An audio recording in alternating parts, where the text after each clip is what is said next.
Бірінші тапсырма бізде listeningға, яғни тыңдалымға арналған. Тапсырмасы listen to the conversation and complete the gaps with suitable phrases. You will listen to the conversation twice.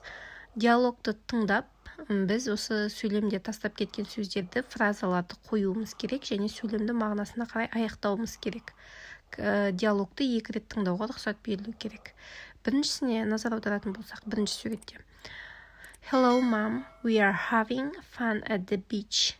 That's good. Is Max in the sea? No, he isn't. He is reading his book. Яғни бірінші бізде reading. Read етістігінің present continuous'тағы формасы. Аудармасына келер болсақ, Эми өзінің анасына қоңырау шалуда. Сәлем, анашым, біз жағажайда көңіл көтерудеміз. Бұл керемет қой, Макс теңізде ме? Жоқ, ол теңізде емес, ол кітабын оқып отыр. Яғни he is reading, кітабын оқып жатыр деген сөз.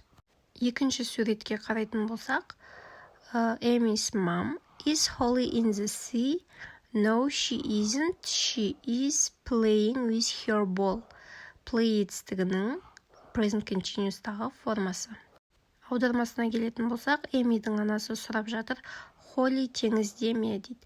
Эми жауап береді, жоқ, ол теңізде емес, ол өзінің добымен ойнап жүр. Келесі үшінші сурет.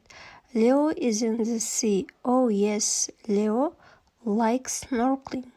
He isn't snorkeling. He is surfing. He is very good. Look, Leo is standing on his hands. Wow. Яғни бізде 3-те likes snorkeling, ал 4-те standing деген present continuous'тағы етістіктер. Аудармасына келетін болсақ, Эми өзінің анасына айтады, Лео теңізде жүр дейді. Анасы айтады, Лео су астында жүзгенді ұнатады ғой дейді. Эми оған жауап береді, жоқ, ол су астында жүзіп жүрген жоқ, ол серфингпен айналысып жүр.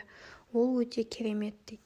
Сол кезде Макс айтады, қараңдар, Лео өзінің қолында тұр дейді, яғни басын төмен қаратып, қолын тіреп тұр екен. Барлық Холли сол кезде вау деп таңғалады. Келесі суретте Макс айтады, oh no, Leo is falling. Leo isn't surfing now. He is swimming. Аудармасына келетін болсақ, Макс айтады, о, жоқ, Лео құлап жатыр дейді. Сол кезде Эми айтады, ол қазір серфинг жасап жатқан жоқ, ол жүзіп келе жатыр. Келесі екінші тапсырма reading, яғни оқуға арналған. Тапсырмасы read the text and write true or false next to the sentence.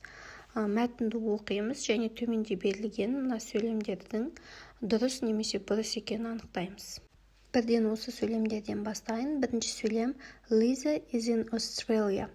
False. Лиза Австралияда.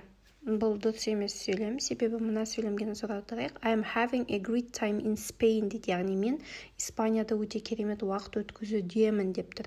Демек, Австралияда емес, Испанияда. Екінші сөйлем Lisa is going to water ski this afternoon. Лиза бүгін түстен кейін су шаңғысына бармақшы. Бұл сөйлем true, себебі мәтіндегі мына сөйлемде ол айтқан. Бұлай деген, I am going to water ski this afternoon, яғни бүгін түстен кейін мен су шаңғысына бармақшымын деп айтқан. Келесі үшінші сөйлем Lisa's family is going to eat seafood tonight. Бұл сөйлем true, яғни Лизаның отбасы бүгін түнде теңіз тағамдарын жеуге бармақшы дейді. Мына сөйлемге қараймыз. Мәтінде we are going to eat in a seafood restaurant tonight, яғни теңіз тағамдары ресторанында бүгін түнде тамақтанбақшымыз деген сөйлем берілген. Келесі төртінші сөйлем Lisa doesn't like seafood, яғни Лиза теңіз тағамдарын ұнатпайды деген.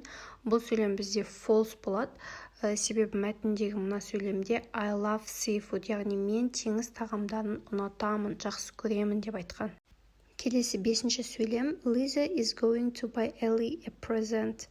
Лиза Эллиға сыйлық алмақшы. Бұл сөйлем бізде true, себебі мына сөйлемде ол өзінің сыйлық алғысы келетінін айтқан. I want to get you a present from Spain. Мен саған Испаниядан сыйлық алғым келеді.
БЖБ-ға талдау аяқталды. Менімен бірге болғандарыңызға рахмет.